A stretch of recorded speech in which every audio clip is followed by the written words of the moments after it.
Friends, ഇന്ന് നമുക്ക് ഇരുമ്പൻ പുളി കൊണ്ട് ഒരു അച്ചാർ തയ്യാറാക്കാം. ഇരുമ്പൻ പുളി ഒന്ന് നന്നായിട്ട് ക്ലീൻ ചെയ്തെടുക്കാം. അതിൻ്റെ രണ്ടറ്റത്തും അതിൻ്റെ പൂവിൻ്റെത് ഒക്കെ ഉണങ്ങി നിൽക്കുന്നുണ്ടാവും. ഇതൊക്കെ ഒന്ന് വൃത്തിയാക്കി ഒരു മീഡിയം സൈസ് ഇരുമ്പൻ പുളിയാണെങ്കിൽ അതൊരു 3 കഷ്ണാക്കി മുറിച്ചെടുക്കാം. ഇനി ഇതിലേക്ക് നമുക്ക് ആവശ്യത്തിന് ഉപ്പിട്ട് കൊടുക്കാം. ഇത്തിരി ഉപ്പ് മുന്നിട്ട് നിൽക്കുന്ന രീതിയിലാണ് ഇട്ട് കൊടുക്കുന്നത്. ഇത് നല്ലോണം മിക്സ് ചെയ്ത് കൊടുക്കാം. എന്നിട്ട് നമുക്കിത് മാറ്റി വയ്ക്കാം. നമ്മൾ ഈ അച്ചാറിൽ വിനാഗിരി ഒന്നും ചേർക്കുന്നില്ല കേട്ടോ. അതുകൊണ്ട് തന്നെ കുറച്ചധികം നല്ലെണ്ണയാണ് ഉപയോഗിക്കുന്നത്. എള്ളെണ്ണയില്ലേ, അതാട്ടോ. നമുക്ക് കുറച്ചധികം നാൾ തന്നെ അച്ചാർ കേടുകൂടാതെ സൂക്ഷിക്കാൻ വേണ്ടിയിട്ട് നമ്മൾ നല്ലെണ്ണയാണ് ഉപയോഗിക്കുന്നത്. അതുകൊണ്ടാണ് നമ്മളിതിൽ വെള്ളമൊന്നും ചേർക്കുന്നില്ല. കുറച്ച് ഡ്രൈ ആക്കിയാണ് കേട്ടോ എടുക്കുന്നത്.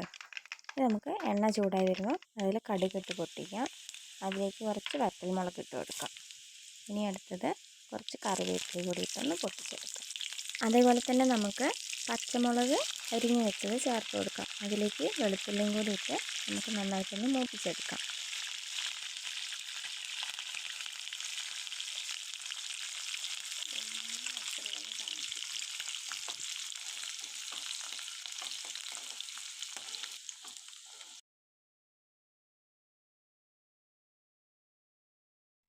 അത്യാവശ്യം ഒന്ന് മൂത്ത് വന്നിട്ടുണ്ട്. ഇനി ഇതിലേക്ക് നമുക്ക് മുളക് പൊടി ചേർത്ത് കൊടുക്കാം.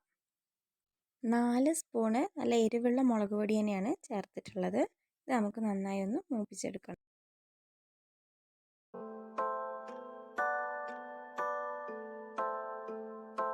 നമ്മളിതിലേക്ക് ഇഞ്ചി മൂപ്പിക്കാൻ മറന്നുപോയിരുന്നു കേട്ടോ.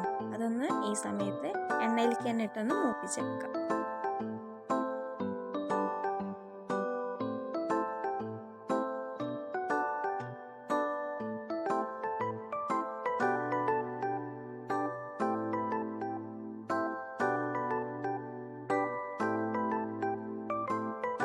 ഇനി ഇതിലേക്ക് വേണ്ട കുറച്ച് ഉപ്പ് നമുക്ക് ചേർത്ത് കൊടുക്കാം. അവസാനമായിട്ട് നമ്മളെ മെയിൻ ഇൻഗ്രീഡിയൻറ്റ് ഇരുമ്പൻ പുളി, അത് നമ്മൾ നേരത്തെ മാറ്റി വെച്ചിട്ട് അത് ചേർത്ത് നന്നായി മിക്സ് ചെയ്തെടുക്കാം. ഇതിൽ നമ്മൾ വെള്ളവും വിനാഗിരി ഒന്നും ഉപയോഗിക്കുന്നില്ല കേട്ടോ. കാരണം ഇതിൽ ഈ ഇരുമ്പൻ പുളിയിൽ തന്നെ ഒരുപാട് വെള്ളം ഇറങ്ങാനുണ്ട്. ഒരു 2 ദിവസമൊക്കെ കഴിയുമ്പോഴേക്കും നമുക്ക് ആവശ്യത്തിന് വെള്ളം നിന്ന് ഇറങ്ങും. ഇനി അവസാനമായിട്ട് കുറച്ച് ഉലുവ പൊടിച്ചത്, കടുക് പൊടിച്ചത് ഇത് നമുക്ക് ചേർത്ത് കുറച്ച് കായപ്പൊടി കൂടെ ചേർത്ത് മിക്സ് ചെയ്ത് വയ്ക്കും.